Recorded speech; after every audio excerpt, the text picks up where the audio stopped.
Great to see you today. And let me tell you something, Luann. You are not just teachers.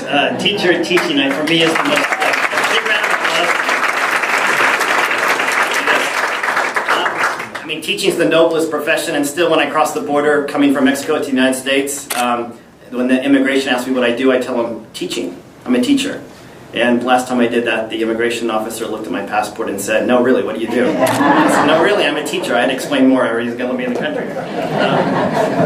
But thank you for doing what you do with the kids, and it's great to be in your classroom this week. So I'm going to talk a little bit about, we're going to connect this back a little bit to the bigger picture in education and what's going on around the world. I have the privilege of working here with the Learning Alliance, but I'm getting ready to get on a plane to go up to Boston to work with Boston teachers. So I see what happens in a lot of school districts and in a lot of schools around the country, and I'm going to put some of this maybe into perspective, because we're doing amazing work here with the kids, but I also think we're doing amazing work internationally. Ray already mentioned Moore's Law, and the reason that we're both on the same page here literally is because he told us all we had to read the book Thank You for Being Late by Thomas Friedman. So I started reading it before I came here, and Moore's Law is the expectation that the power of microchips will double every year, and that's how we got to the dollar Rolls Royce. But let me give you another example of Moore's Law, because I think it's really important for how quickly the world is changing. We're seeing exponential growth in technology and in the tech industry.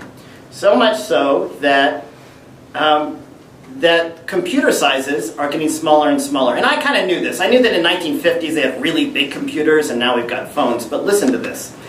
In 1992, the US government built a computer called RED to handle processing speeds to test weapons in the military. They needed to create processing speeds that were this big. This is 1.8 teraflops per second. I don't know how big that is, but it sounds really big. I don't know what a teraflop is, but in 2000, it was the most powerful computer in the world, and this is what it looks like. This is the year 2000, only 17 years ago. It was the size of a tennis court and took 800 houses of electricity to power. 5 years later, this can process just as much information. A PlayStation 3 that sits under your television. I had no idea that it was changing that quickly. So much so that today, if you're a taxi driver, you better worry about your job. Because Uber now has more taxi drivers around the world than any taxi service, all taxi services combined. If you're Hilton Hotels, they started in the 1917. Today, Airbnb has more rooms than all the Hilton hotels combined, and they started just a couple years ago. So the world is changing quickly. So what does this mean? Let's go to the world of education. So let's talk about school, high school. A lot of you went to high school in here, I take it. How many of you, when I went to high school, I went to a public school, and it was about, 30 years ago or so. And we had 7 classes a day, 45 minutes a class, and we learned English, social studies, history, and math. Teachers in front of the room, generally kids in rows, and then we took a test or wrote a paper at the end of the, whatever we were being assessed, the end of the chapter of the book. We read from textbooks generally. How many people had experience that's somewhat similar to that? Somewhat similar. Look around the room. Now look at the age of everyone in the room, right? Some of you are older than me, a couple of you are younger than me, but so it's been like this for a very long time. Let me show you how long it's been like this. See this guy? This is a superintendent of schools named Thomas Gradgrind from Charles Dickens's book Hard Times. And here was his advice to a teacher. Now what I want is facts. Teach these boys and girls nothing but facts. Facts alone are wanted in life. Plant nothing else and root out everything else. And it was exactly what you were talking about, Andy, that being in front of the room, delivering information, delivering the facts and asking the students to give it back. Jump forward a little bit to the assembly line. You all know what this is for the Model T in 1913. This not only had an effect on industry, it also had an effect on education. One of the most famous educators at the time of the assembly line was the head of Stanford's Department of Education, Stanford University. He wrote a book called Public School Administration in 1916. And here's what he said. I'll read a part of this. Our schools are, in a sense, factories in which the raw products, children, are to be shaped and fashioned into products to meet the various demands of life. And that was the beginning of schools as factories. The standardization of education. He called for a lot of testing. And we're still giving kids a lot of standardized testing. But what does the world look like? We're experiencing this exponential change. Tony Wagner is an education researcher, and he went into all of the leading, not all of them, but a lot of CEOs of leading businesses and corporations around the United States. And he asked them, what skills do you need your workers to have? And here's what they said. The number one skill was critical thinking and problem solving. The number two skill was collaboration, working with each other not only locally but globally. The third skill was agility and adaptability, because almost every employee was not educated in the skills they needed in the workforce because they were changing so quickly. The next one's initiative and entrepreneurialism. I still can't do it. Entrepreneurialism. I can't do it now. I don't know. I can't say that. I've said it before. Can you do it? Tap it out. Okay. Entrepreneurialism. There we go. Entrepreneurialism. See, breakthroughs lead to breakdowns lead to breakthroughs.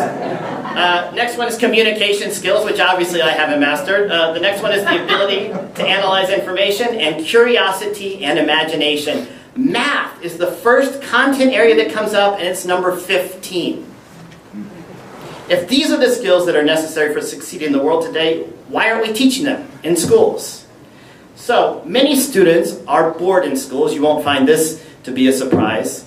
There are these great researchers, Csikszentmihalyi and a group of people did research. There's educational psychologists, and they look at 14 schools. And they looked at what was happening in those schools. What they found was there was only 14% of the time spent on interactive activities. This includes classroom discussions. Projects, only 14% of the time. The rest of the time was generally teachers up in front of the class talking to the kids.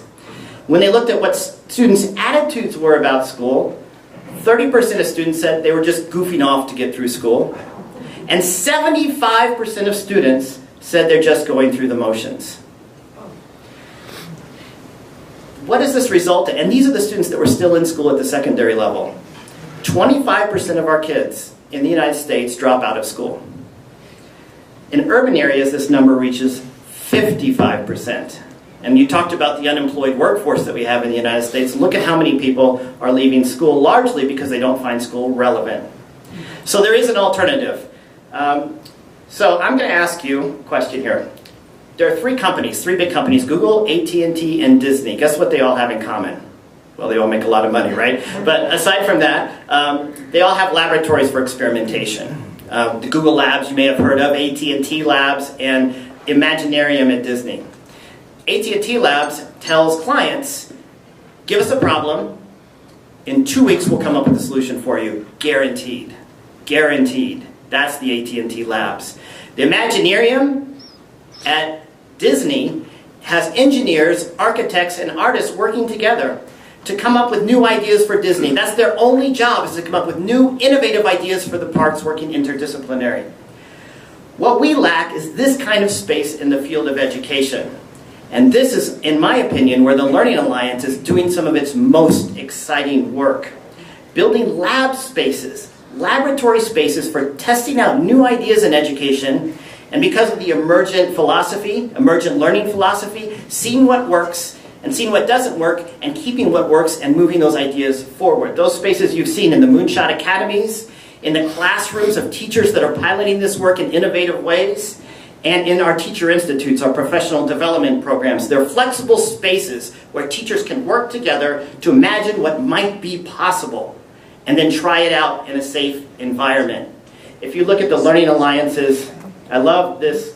This is a fairly new philosophy that's up on their mission statement, that's up on their website, and I love it. If you look at it, it says, the Learning Alliance is by uniting an entire community And that's what we're doing here, uniting an entire community, asking for all your help in this moonshot moment by reimagining. That's got that same feel as Disney, trying to imagine new possibilities by working together. Fits perfectly with Tony Wagner's collaboration. Here's a really important word, literate citizens. We're not just doing project-based, people jumping around fun stuff. We are actually building intellectual frameworks, helping our students to build intellectual frameworks to understand the world around them. Creativity, coming up with new and original solutions, and most importantly perhaps is building a compassionate society and where we're committed to creating a better tomorrow. So we're doing quite amazing work, but we still have a lot to do in a lot of ways, and I want to just share one story that a teacher told us last week. It was one of our Teachers of the Year, and she said, I love the work we're doing. I want to do projects in my classroom, but I just can't find the time, and it makes me feel terrible as a teacher. And I spent the last 2 weeks in teachers' classrooms, and a lot of what we're hearing from teachers is there are a lot of top-down mandates coming down, all the way from the state level down, that's taking time in the classrooms. Perhaps the most egregious one is testing. And they're having trouble finding time to be innovative in their classrooms and to do the kind of work that they want to do in their classrooms that Luann and Andy described. So we believe that when teachers have the tools, this is what you said, Andy, when teachers have the tools and they have the support, they can do extraordinary work. So we're trying to find as many ways as possible to give teachers and tools to do extraordinary work, and not just do it in a few classrooms, but as Luann said, everywhere in every classroom. So I think we're doing great work locally, but I think we have the potential here to also influence the larger world of education and create this kind of imagination lab for education that will influence the entire field. So thank you all for your support, and really appreciate you building this imagination lab here in Vero Beach with the Larry Alliance. Thank you.